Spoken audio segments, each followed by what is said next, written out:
व्यासपीठ पर विराजमान संत और विद्वज्जन, श्रद्धावान श्रोतृगण, इन सभी को मैं प्रणाम करता हूँ। बीजी साहब के अमृत महोत्सव एवं उनके कार्यों के गुणगान के लिए हम सभी यहाँ पे उपस्थित हैं।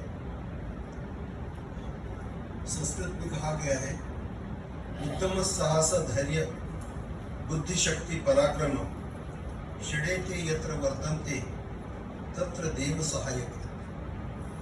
वो तो संत है ही, भक्त भी है, और ये गुण जिनके अंदर हो वहाँ पर स्वयं दैव और देव दोनों ही सहायता करते हैं। इसलिए वो सभी गुणों के निधि है और उन्होंने न केवल हमारे संप्रदाय को संप्रदाय तक सीमित रखा, अपितु साहित्य की अखंड सेवा करते हुए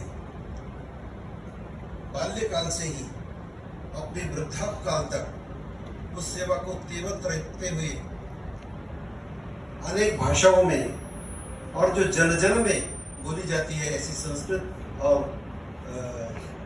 इंग्लिश भाषा में अनेक ग्रंथों का अनुवाद करके हम सभी लोगों के लिए धर्म के द्वार दरवाजे खोल दिए। इसलिए मैं उनको बहुत बहुत धन्यवाद देता हूँ। हमारे संप्रदाय में इस प्रकार का कार्य करने वाले बहुत कम, उसमें उनका अपूर्व योगदान हमारे लिए प्रेरणादायी रहेगा।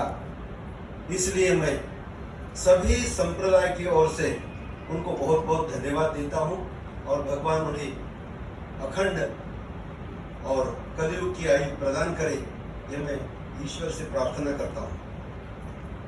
उनके बारे में अधिक कार्य तो आप उनका गौरव ग्रंथ पढ़ेंगे तभी पता चलेगा।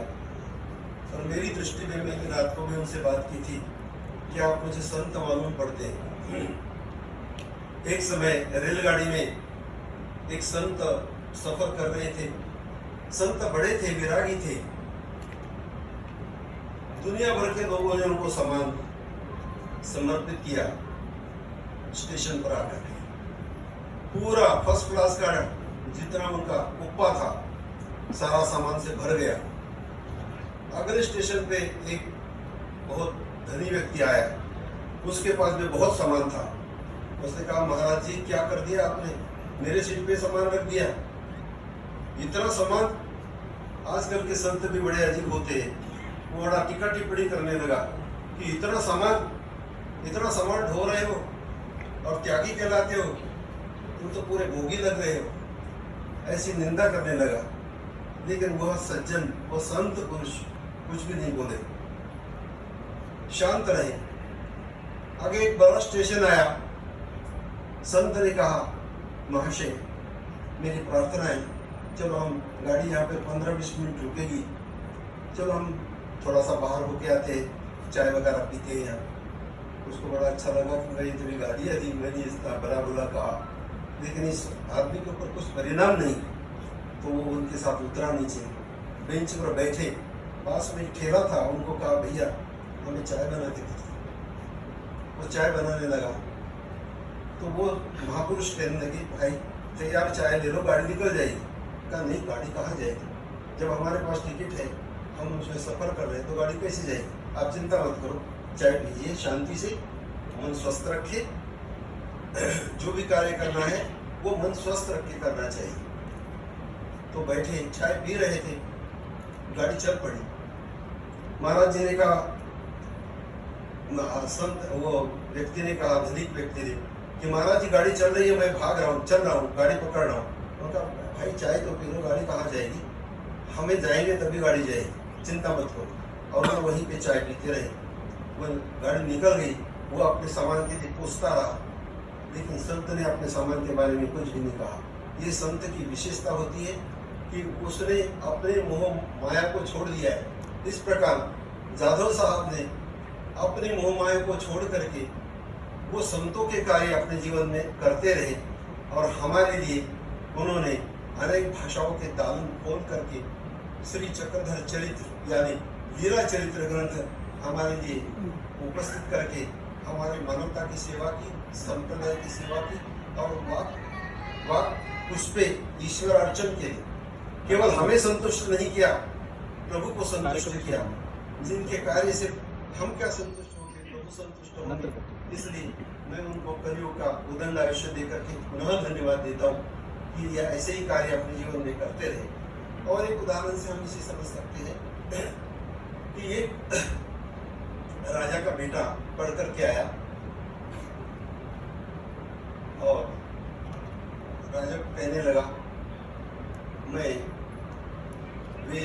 वेदांत षड्दर्शन सब कुछ पढ़ के आया और अब मेरा अध्ययन पूरा हो गया है, अब मुझे राज गद्दी प्रदान की जाए। तो राजा कहने लगा, बेटा तूने क्या क्या पढ़ा? उसने फिर गिनाया सारा कि मैंने ये पढ़ा, वो पढ़ा, वो पढ़ा। बोले, तूने वो पढ़ा क्या? बोले, क्या?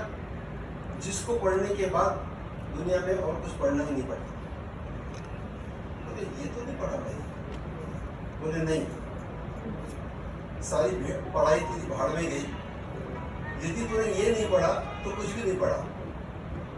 तो बोले, मेरे गुरुजी ने तो कहा कि तुम्हारी सब पढ़ाई पूरी हो गई। नहीं बनी, जा फिर आश्रम में चला जा और अपनी पढ़ाई पूरी कर। गुरुजी को बोलो, मुझे वो पढ़ना है जिसको पढ़ने के बाद संसार में और भी कुछ पढ़ने के लायक रहेगी। वो गया दोबारा गुरु के पास। उन्होंने कहा, गुरुजी मेरे पिता ने मुझे वापस भेज दिया है। वो कहते हैं कि वो पढ़ के आओ जिसको पढ़ने के बाद संसार में कुछ भी पढ़ना विशेष नहीं रहता। तो बोले, तू बुद्धू का बुद्धू रह गया। तुझे जब तक तू ईश्वर का ज्ञान नहीं पढ़ेगा, जो पढ़ने के बाद में संसार में कुछ भी पढ़ना शेष नहीं होता, तब तक कुछ भी नहीं पढ़ता मनुष्य। तू उन्हें कहे कि मैं वो पढ़ के आया हूँ और उसके लिए तैयारी कर, तो वो ज्ञान तभी पढ़ा जाता है जब संसार की सारी चीजें छोड़ दी। इस प्रकार जादव साहब के अंतरात्मा में ईश्वर रचपच गया है।